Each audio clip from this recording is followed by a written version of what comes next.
Daily bread Bible facts. 7 తలలు 10 కొమ్ములు గల స్త్రీ ఎవరు? విస్తార జలముల మీద కూర్చున్న మహావేశ్య అంటే ఏమిటి? మహావేశ్యను క్రూర మృగం మోయడం ఏమిటి? అసలు మహావేశ్య దేనిని సూచిస్తుందో ఈ వీడియో ద్వారా పూర్తిగా తెలుసుకుందాం. మహావేశ్య గురించి ప్రకటన గ్రంథము 17వ అధ్యాయంలో పూర్తిగా వ్రాయబడింది. ప్రకటన గ్రంథము 17వ అధ్యాయము 1వ వచనం. ఆ 7 పాత్రలను పట్టుకుని ఉన్న 7 దేవదూతలలో ఒకడు వచ్చి నాతో మాట్లాడుచు ఇలాగూ చెప్పాను, నీవిక్కడికి రమ్ము, విస్తార జలముల మీద కూర్చున్న మహావేశ్యకు చేయబడు తీర్పు నీకు కనపరిచెదను. ఈ లేఖనాన్ని మనం క్షుణ్ణంగా పరిశీలించినట్లయితే 7 పాత్రలు పట్టుకుని ఉన్న 7 దేవదూతలలో ఒకడు వచ్చి యోహానుతో ఈ విధంగా మాట్లాడుతున్నాడు, నీకు విస్తార జలముల మీద కూర్చున్న మహావేశ్యకు కలుగు తీర్పును చూపిస్తాను అని అంటున్నాడు. ఇప్పుడు మనకు ఈ మహావేశ్య అంటే ఎవరో తెలియాలి, అలాగే విస్తార జలములు అంటే ఏమిటో తెలియాలి. ఇక్కడ మహావేశ్య అంటే మతపరమైన బబులోను దేశం. ఈ బబులోను యొక్క పతనం మరియు దానికి వచ్చే తీర్పు గురించే ప్రకటన గ్రంథం 17-18 అధ్యాయాల్లో పూర్తిగా వ్రాయబడింది. ఇంతకు ముందే బబులోను పతనం గురించి ప్రకటన గ్రంథము 14:8 మరియు ప్రకటన 16:19లో వ్రాయబడింది. కాబట్టి ఈ వచనాలను కూడా వీక్షకులు పరిశీలించగలరు. ఇప్పుడు మనం మహావేశ్య అయిన బబులోను గురించి పూర్తిగా తెలుసుకుందాం. అలాగే మతపరమైన బబులోను దేశాన్ని మహావేశ్యగా దేవుడు ఎందుకు పరిగణించాడో కూడా తెలుసుకుందాం. బైబిల్ గ్రంథంలో బబులోను గురించి 287 సార్లు ప్రస్తావించబడింది. అత్యధికంగా బైబిల్లో యెరూషలేము నగరం ఎక్కువగా వ్రాయబడింది. యెరూషలేము తర్వాత బబులోను గురించే ఎక్కువగా ప్రస్తావించబడింది. ఈ బబులోను నగరం యూఫ్రటీస్ నది సరిహద్దు భూభాగంలో కట్టబడింది. బబులోను గురించి బైబిల్లో మనకు మొట్టమొదటిగా ఆదికాండం 11వ అధ్యాయంలో కనిపిస్తుంది. జలప్రలయం తరువాత నోవాహు 3 కుమారులలో ఒకడైన హాము నుంచి కూషు పుట్టాడు. కూషు నుంచి నిమ్రోదు పుట్టాడు. ఈ నిమ్రోదే బబులోను దేశ నిర్మాణానికి ఆద్యుడు. ఈ నిమ్రోదు బబులోనును కట్టించడమే కాకుండా మొట్టమొదటిగా విగ్రహారాధనను ప్రవేశపెట్టాడు. దేవుణ్ణి దూషించడం, దేవుని ప్రజలను హింసించడం, ఇటువంటి నీచమైన కార్యాలకు పురుడు పోసింది ఈ నిమ్రోదే. మతపరమైన చరిత్ర మరియు పురాణాల ప్రకారం నిమ్రోదు భార్య అయిన సెమిరామిస్ బబులోనులో మతాన్ని స్థాపించింది. నిమ్రోదు భార్య విగ్రహారాధనకు ప్రధాన భూమిక పోషించింది. ఈమె మొట్టమొదటి ప్రధాన విగ్రహారాధికురాలు. ఈమె ఒక కుమారుని కన్నది. ఆ కుమారుడి పేరు తమ్మూజు, అనగా నిమ్రోదు అతని భార్య అయిన సెమిరామిస్ తమ్మూజు అనే కుమారుని కన్నారు. నిమ్రోదు భార్య తన కుమారుడైన తమ్మూజును లోకరక్షకుడిగా ప్రపంచానికి పరిచయం చేసింది. తమ్మూజు ఒక క్రూర మృగం చేత చంపబడి తిరిగి అద్భుతంగా బ్రతికించబడ్డాడని ప్రచారం చేసింది. ఈ విధంగా తన తల్లి అయిన సెమిరామిస్ తమ్మూజును లోకరక్షకుడిగా చిత్రీకరించింది. దీని గురించి బైబిల్లో కొన్ని ఆధారాలను పరిశీలిస్తే యెహెజ్కేలు 8వ అధ్యాయము 14వ వచనం, యెహోవా మందిరపు ఉత్తర ద్వారము దగ్గర నన్ను దింపగా అక్కడ స్త్రీలు కూర్చుండి తమ్మూజు దేవతను గూర్చి ఏడ్చుట చూచితిని. ఈ లేఖనంలో మనకు తమ్మూజు అను దేవత కనిపిస్తుంది. ఈ దేవతకు ఆద్యుడు నిమ్రోదుకు పుట్టిన కుమారుడే.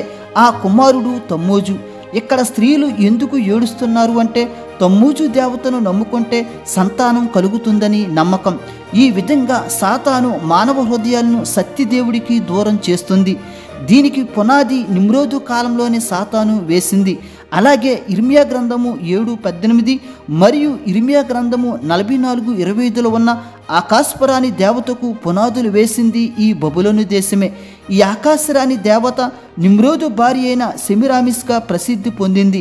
అలాగే ఆదికాండం 3:15లో చెప్పబడిన స్త్రీ సంతానం నా కుమారుడి నుంచే వస్తుందని నిమ్రోదు భార్య అయిన సెమిరాసిస్ తమ్మూజును ఉద్దేశించి లోకమంతా ప్రకటించింది.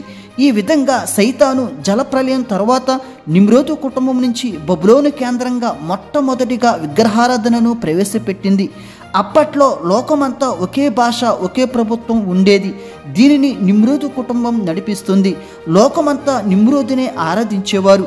అటువంటి సమయంలో దేవుడు బాబేలు గోపురం దగ్గర భాషలను తారుమారు చేసి మానవ జాతులను దేవుడు విడగొట్టాడు. అంతటితో నిమ్రోదు యొక్క రాజ్యం చెల్లాచెదురైపోయింది. ప్రపంచమంతా ప్రజలు చెదిరిపోయినా కానీ నిమ్రోదు స్థాపించిన మతం వారి ఆచారాలు మాత్రం ప్రజల హృదయాల్లో అలాగే ఉండిపోయాయి. అప్పట్లో నిమ్రోదు అతని భార్య అతని కుమారుడి విగ్రహాలను పోలిన దేవతలనే ప్రపంచమంతా పూజించేది.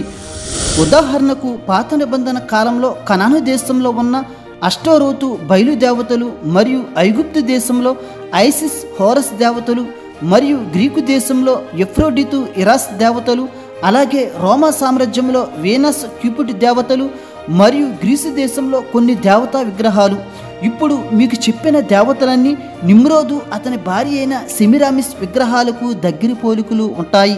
ఈ విషయాన్ని ఆధునిక పురాతత్వ శాస్త్రవేత్తలు కూడా బాబేలు గోపురం తవ్వకాల్లో ధృవీకరించారు. అంటే ప్రపంచమంతా నిమ్రోదు అతని భార్య విగ్రహాలనే దేవతలుగా ఇప్పటికీ పూజిస్తున్నాయి. అంటే ఇప్పటికీ కొన్ని వేల సంవత్సరములు గడిచినా, రాజ్యాలు మారినా, ప్రభుత్వాలు మారినా, మొట్టమొదటిగా బబులోను దేశంలో నిమ్రోదు కుటుంబం ప్రవేశపెట్టిన విగ్రహారాధన ప్రతి మతంలోనూ ఇప్పటికీ కొనసాగుతుంది. అందుకే ప్రకటన గ్రంథం 17వ అధ్యాయం 5వ వచనంలో ఈ విధంగా వ్రాయబడింది: వేశ్యలకును భూమిలోని ఏహ్యమైన వాటికిని తల్లి అయిన మహాబబులోను. ఈ లేఖనం ప్రకారం భూమి మీద సమస్త విగ్రహారాధనకు పురుడు పోసింది ఈ మహాబబులోను దేశమే. ఇదే మహావేశ్య. దీనికి బీజం వేసింది నిమ్రోదు కుటుంబమే. అలాగని మహావేశ్య అంటే వ్యభిచార స్త్రీ కాదు. ఈ స్త్రీ మతపరమైన బబులోన్ను సూచిస్తుంది. ఈ మహావేశ్య ఇప్పుడు విస్తార జలముల మీద కూర్చుంది. ఇక్కడ జలములు అంటే అనేక దేశాలను సూచిస్తుంది. అంటే అనేక దేశాల్లో ఉన్న విగ్రహార్థికులను, అన్యజనులను సూచిస్తుంది. వీటికి మహావేశ్యైన బబులోను అధ్యక్షత వహిస్తుంది. ఎందుకంటే బబులోను నుంచే ప్రపంచ దేశాలకు విగ్రహారాధన విస్తరించింది. అందుకే 2వ వచనంలో ఈ విధంగా వ్రాయబడింది: భూరాజులు ఆమెతో వ్యభిచరించిరి, భూనివాసులు ఆమె వ్యభిచార మధ్యములో మత్తులైరి. ఈ లేఖనం ప్రకారం భూరాజులు ఆమెతో వ్యభిచరించారు అంటే, మరియు ఆమె వ్యభిచార మధ్యములో మత్తులైరి అంటే బబులోనులో ప్రారంభమైన విగ్రహారాధన ప్రపంచ దేశాలు స్వీకరించాయి అని అర్థము. బబులోను కేంద్రంగా ప్రపంచమంతా విగ్రహారాధనతో మునిగిపోయిందని అర్థము. ఇప్పుడు అటువంటి బబులోన్ను దేవుడు నాశనం చేస్తాడని ప్రకటన 17-18 అధ్యాయాల్లో దేవదూత యోహానుకు చెప్తున్నాడు. ఇప్పుడు 3వ వచనాన్ని చదువుదాం. అప్పుడతడు ఆత్మోసుడైన నన్ను అరణ్యమునకు కొనిపోగా దేవదూషణ నామములతో నిండుకొని 7 తలలను 10 కొమ్ములను గల ఎర్రని మృగము మీద కూర్చునిన ఒక స్త్రీని చూచి తిని. ఈ లేఖనాన్ని మనం క్షుణ్ణంగా పరిశీలించినట్లయితే ఒక స్త్రీ మనకు కనిపిస్తుంది. ఈ స్త్రీకి 7 తలలు 10 కొమ్ములు ఉన్నాయి. ఈ స్త్రీ ఇప్పుడు ఒక ఎర్రని మృగము మీద కూర్చుని ఉన్నది. ఈమె దేవదూషణ నామములతో నిండుకొని ఉన్నది. దేవదూషణ నామములతో అంటే సాతానుతో మరియు క్రూరమృగమైన క్రీస్తు విరోధితో అనుబంధం కలిగి ఉంటుంది.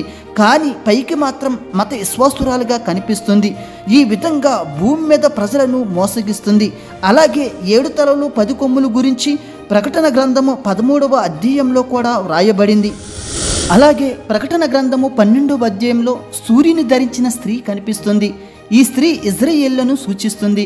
కానీ 17వ అధ్యాయంలో ఉన్న 7 తలలు 10 కొమ్ములు గల స్త్రీ మాత్రం విగ్రహారాధనకు, అబద్ధ మతాలకు ప్రాతినిధ్యం వహిస్తుంది. కాబట్టి 12వ అధ్యాయంలో ఉన్న స్త్రీ వేరు, 17వ అధ్యాయంలో ఉన్న స్త్రీ వేరు. వీరిద్దరూ వ్యతిరేకులు. కావున 17వ అధ్యాయంలో ఉన్న స్త్రీ క్రీస్తుకు ప్రత్యర్థిగా, విరోధంగా పనిచేస్తుంది. ఇప్పుడు 4వ వచనాన్ని చదువుదాం.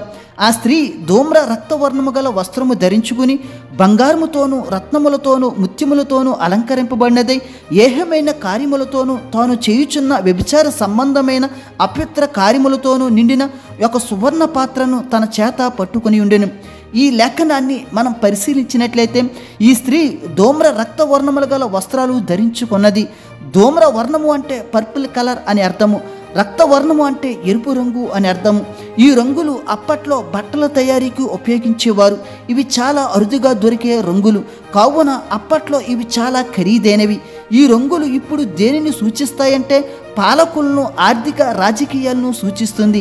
అంటే ఈ స్త్రీ అంత్యవారంలో రాజకీయాలను, పాలకులను నియంత్రిస్తుందని అర్థం.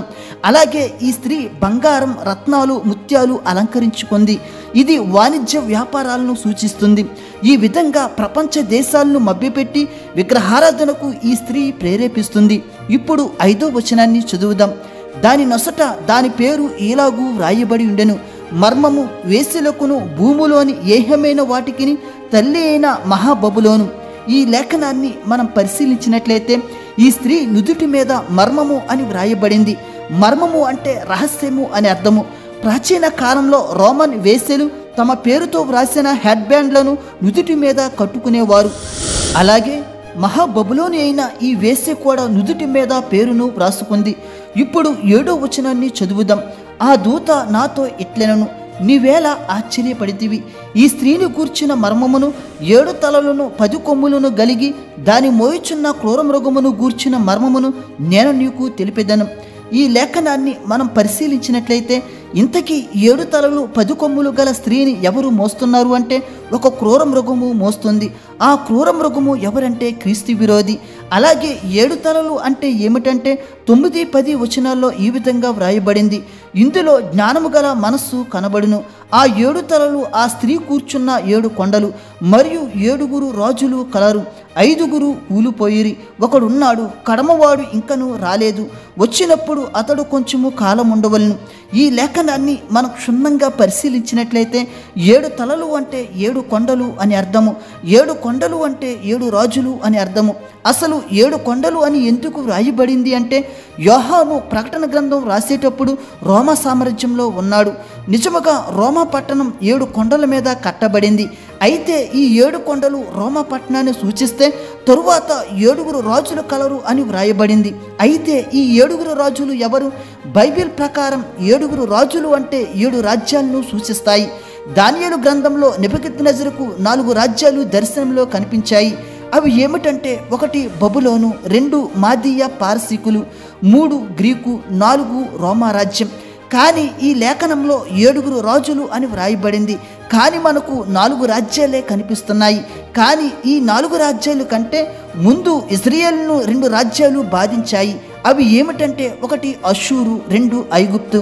అంటే ఇంతటితో 6 రాజ్యాలు అయ్యాయి. ఇంకా 7వ రాజ్యం ఏమిటంటే అంత్యవారంలో ఏర్పడే దశరాజ్య కూటమి. ఈ విధంగా 7 రాజ్యాలు అంటే 1 అషూరు, 2 ఐగుప్తు, 3 బబులోను, 4 మాదీయ పారసీకులు, 5 గ్రీకు, 6 రోమా రాజ్యం, 7 దశరాజ్య కూటమి. 10వ వచనాన్ని మనం పరిశీలించినట్లయితే 5 కూలిపోయిరి, ఒకడున్నాడు అని వ్రాయబడింది. ఒకడున్నాడు అంటే ఏమిటంటే యోహాను ప్రకటన గ్రంథం రాసేటప్పుడు రోమా సామ్రాజ్యంలో ఉన్నాడు. అందుకే ప్రస్తుతానికి ఒకడున్నాడు అని వ్రాయబడింది. అంటే ఆ ఒకడు అంటే రోమా సామ్రాజ్యం అని అర్థము. ఇప్పుడు రోమా సామ్రాజ్యం కంటే ముందు 5 కూలిపోయిరి అని వ్రాయబడింది. ఆ 5 ఎవరంటే 1 అషూరు, 2 ఐగుప్తు, 3 బబులోను, 4 మాదీయ పారసీకులు, 5 గ్రీకు రాజ్యం. యోహాను కాలంలో ప్రస్తుతం ఉన్న రోమా సామ్రాజ్యం కంటే ముందు ఇజ్రాయేలును పాలించిన ఈ రాజ్యాలు కూలిపోయాయి. అందుకే 5 కూలిపోయిరి అని వ్రాయబడింది. ఆ తరువాత కడమవాడు ఇంకనూ రాలేదు అని వ్రాయబడింది. ఆ కడమవాడు ఎవడంటే అంత్యవారంలో ఏర్పడే దశరాజ్య కూటమి. ఇదే 7వ రాజ్యం. ఆ తరువాత 11వ వచనం చదివితే ఉండినది ఇప్పుడు లేనియుదునైనా ఈ క్రూర మృగము ఆ 7 పాటు ఒకడునై ఉండి తానే 8వ రాజుకుచు నాశనమునకు పోవును. ఈ లేఖనాన్ని మనం పరిశీలించినట్లయితే అంత్యవారంలో 7వ రాజ్యమైన దశరాజ్య కూటమి ఏర్పడిన తరువాత మెల్లగా ఆ కూటమిలోనికి క్రూర మృగమైన క్రీస్తు విరోధి వచ్చి 8వ రాజు అవుటకు ప్రయత్నం చేస్తాడు. ఇంతకీ క్రూర మృగమైన క్రీస్తు విరోధి ఆత్మ ఎక్కడి నుంచి వస్తుందంటే 8వ వచనంలో ఇలాగున వ్రాయబడింది, నీవు చూచిన ఆ మృగము ఉండెను గాని ఇప్పుడు లేదు. అయితే అది అగాధ జలములో నుండి పైకి వచ్చుటకు నాశనము పోవుటకు సిద్ధముగా ఉన్నది.